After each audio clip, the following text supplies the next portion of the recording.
Hello મિત્રો, આજે આપણે બુક રિવ્યુમાં યુવા ઉપનિષદ દ્વારા તાજેતરમાં 3 પાઠ બહાર પાડવામાં આવેલા છે. એનસીઆરટીના ધોરણ 6 થી લઈને 12ની જે એનસીઆરટી છે એમાં વર્ણાત્મક સ્વરૂપે બુક બહાર પાડવામાં આવેલી છે. એમાં 3 પાઠ છે. એમાં પહેલા પાઠનો આપણે રિવ્યૂ કરેલો છે. આજે આપણે બીજા પાઠનો રિવ્યૂ કરશું અને બીજા પાઠમાં કયા 2 સબ્જેક્ટ છે એ પણ તમને જણાવી દઉં. અર્થતંત્ર એટલે ઇકોનોમી અને પર્યાવરણ વિશેનું અહીંયા કવર કરવામાં આવેલું છે. જે આપણે એનસીઆરટીમાં આપેલું છે એ બધી માહિતી આમાં કવર કરવામાં આવેલી છે. હવે ઘણા વિદ્યાર્થી મિત્રોની કોમેન્ટ આવે છે કે આ બુક લેવી કે ન લેવી, અથવા અમારી પાસે બીજી બુક છે તો આ બુક લેવી કે ન લેવી. તો તમને જણાવી દઉં, જે વિદ્યાર્થી મિત્રો પાસે પહેલાં એનસીઆરટીની જે સિરીઝ બહાર પાડેલી હતી યુવા ઉપનિષદ દ્વારા, એમાં અર્થતંત્રની અલગથી હતી, પર્યાવરણની અલગથી હતી બુક બંને. તો જે વિદ્યાર્થી મિત્રો પાસે આ બુક હોય બંને અલગ અલગ, તો એ વિદ્યાર્થી મિત્રોને આ બુક લેવાની જરૂર નથી. અને જે વિદ્યાર્થી મિત્રો જીપીએસસી ક્લાસ 1-2ની ડીવાયએસઓ એસટીઆઈની તૈયારી કરે છે, જેની પાસે ઓલરેડી ઇકોનોમીની સારી બુક છે અને એન્વાયરમેન્ટની પણ અલગથી બુક છે, તો તે વિદ્યાર્થી મિત્રો પણ આ બુક ન લે તો સારું. કારણ કે આમાં જે છે એ બધું માહિતી જે છે એ તમારી બધી બુકમાં કવર થઈ જાય છે. એટલે તમને કહું છું કે આ બુક તમે ન લો તો ચાલશે, અને બાકી જો લેવી હોય તો તમે લઈ શકો છો. આમાં બધું બેઝિક આપેલું છે. આગળ હું તમને અમુક ચેપ્ટરમાં બતાવીશ એટલે તમને ખ્યાલ આવી જશે. અને જે છે એનસીઆરટીનો આમાં કવર કરવામાં આવેલું છે. અને જે વિદ્યાર્થી મિત્રો જે નવા છે, પરીક્ષાની તૈયારી કરે છે, અથવા જે સબ્જેક્ટ વાઇઝ પરીક્ષા આવે છે, જેમ કે લેબ ટેકનિશિયન છે, એફએસડબલ્યુની છે, એમપીએસડબલ્યુની છે, એ બધી જે અલગ અલગ ભરતીઓ આવતી હોય છે, તો તેના માટે આ બુક સારી છે. કારણ કે એમાં 100 માર્કનો પેપર હોય છે અને એમાં અલગ અલગ અર્થતંત્રના 4-5 સવાલ હોય છે, એન્વાયરમેન્ટના 4-5 સવાલ હોય છે. તો આ તમે બુક લઈ શકો છો. આમાંથી તમારે સારું એવું કવર થઈ જશે. એટલે તમારે અલગથી કોઈ જીસીઆરટી અથવા એનસીઆરટી કરવાની જરૂર નહીં પડે. આ એક ખાસ એક માહિતી હતી.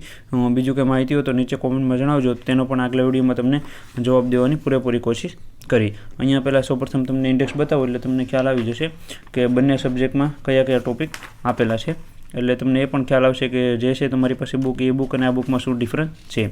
અહીંયા પહેલાં બેઝિક ઇન્ડેક્સ આપેલી છે, ખાલી ચેપ્ટરના નામ આપેલા છે, કેટલા ચેપ્ટર છે. જેમ કે અર્થતંત્રમાં 18 ચેપ્ટર આપેલા છે અને એન્વાયરમેન્ટમાં પણ 20 જેટલા ચેપ્ટરો આપેલા છે. અલગ અલગ ચેપ્ટરના નામ છે એ તમે ખાસ વિડીયો પોઝ કરીને વાંચી લેજો. પછી ડીપમાં ઇન્ડેક્સ એ પણ તમને બતાવી દઉં એટલે તમને વધારે ખ્યાલ આવે. અહીંયા તમે જોઈ શકો છો ઇકોનોમીમાં આપેલું છે, અર્થતંત્રની સામાન્ય સમજ વિશે માહિતી આપેલી છે. એમાં પણ અલગ અલગ ટોપિક છે, પેજ નંબર સાથે આપેલા છે. આર્થિક વૃદ્ધિ, આર્થિક વિકાસ, માંગ પુરવઠો, બજાર વ્યવસ્થા, રાષ્ટ્રીય આવક, નાણાં અને ફુગાવો, બેન્કિંગ પ્રણાલી, નાણાકીય બજાર, પછી જાહેર વિત્ત વ્યવસ્થા, ભારતીયમાં આર્થિક આયોજન, ભારતીય અર્થતંત્ર, એના વિશે બધી માહિતી આપેલી છે. વિદેશ વેપાર, આર્થિક સુધારાઓ, આવી રીતના દરેક આપેલા છે ચેપ્ટર. વસ્તીનું ચેપ્ટર પણ આમાં કવર કરવામાં આવેલું છે. આવી રીતના એન્વાયરમેન્ટનું હવે તમને જણાવી દઉં. આ રીતના જે છે ઇકોનોમીના એટલા ચેપ્ટર છે. વિડીયો પોઝ કરીને તમે ઇન્ડેક્સમાં પણ ડીપમાં વાંચી શકો છો. એન્વાયરમેન્ટમાં પણ જે છે એ બેઝિક બધા ચેપ્ટર આપેલા છે.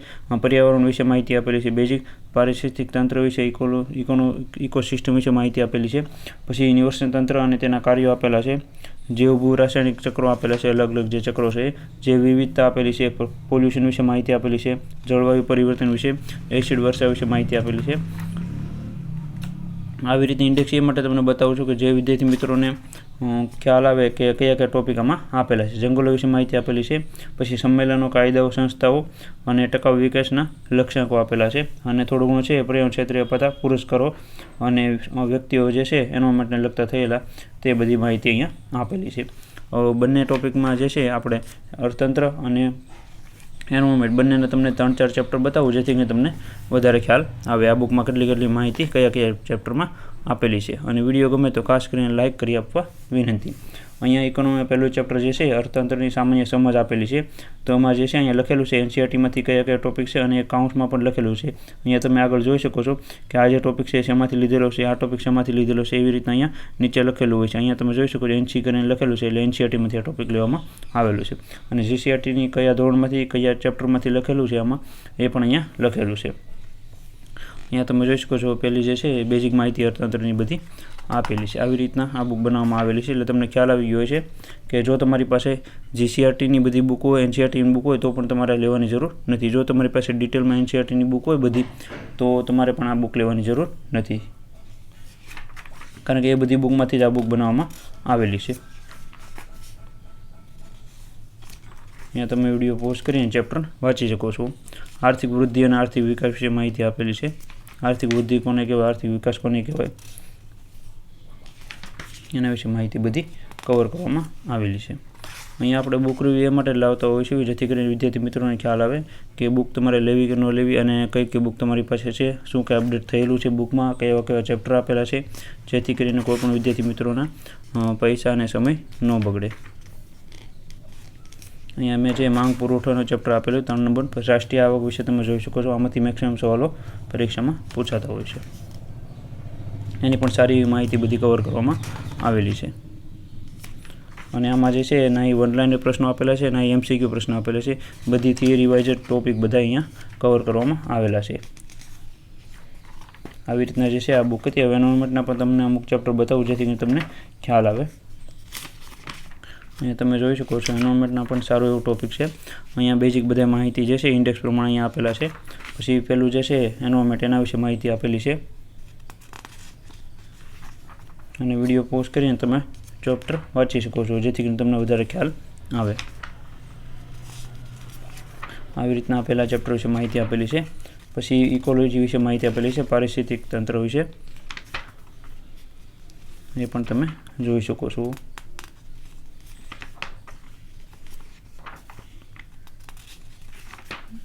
આવી રીતના આ બુક બનાવવામાં આવેલી છે અને સારામાં સારી બુક છે. આખી બુક તમને નહીં બતાવી શકું. આ બુક તમે જોઈ છે એટલે તમને ખ્યાલ આવી ગયો છે કે આ બુકમાં કઈ રીતના માહિતી બધી કવર કરેલી છે. આનો પાર્ટ 1નો પણ આપણે રિવ્યૂ થોડા દિવસ પહેલાં કરેલો છે, તો તે પણ તમે જોઈ લેજો. એમાં પણ અલગ અલગ સબ્જેક્ટ છે, તો તેમાં પણ તમને ખ્યાલ આવશે. અને આવી રીતના એક આ વિડીયો હતો. અને આ બુકની પ્રાઇસ તો તમને જણાવી દઉં. ઘણા વિદ્યાર્થી મિત્રો પ્રાઇસ પૂછતા હોય છે, તો 390 રૂપિયાની પ્રાઇસ છે. આમાં તમને ડિસ્કાઉન્ટ મળી જશે. નીચે કોન્ટેક્ટ નંબર આપેલો છે, ત્યાં તમે ફોન કરશો એટલે સંપૂર્ણ માહિતી તમને જણાવી દેશે. ફ્રી કુરિયરમાં તમારા ઘરે બેઠે જે કેટલું ડિસ્કાઉન્ટ સાથે બુક આવશે તેની માહિતી સંપૂર્ણ તમને જણાવી દેશે. આવી રીતના કંઈ વિડીયો હતો. અને ચેનલમાં ન હોય તો સબસ્ક્રાઈબ કરી આપજો. અને આપણે આ બુક રિવ્યૂ એ માટે જ લાવતા હોઈએ છીએ જેથી કરીને વિદ્યાર્થી મિત્રોને ખ્યાલ આવે. અહીંયા આપણે કોઈ સંસ્થા અથવા કોઈ વ્યક્તિ સાથે જોડાયેલા નથી. આપણે રિવ્યૂ એ માટે લાવીએ છીએ કે જેથી કરીને વિદ્યાર્થી મિત્રોને સારામાં સારો આ ચેનલનો લાભ થઈ શકે. એટલે તમારા મિત્રોને પણ આ વિડીયો શેર કરવો જેથી કરીને તેને પણ ખ્યાલ આવે.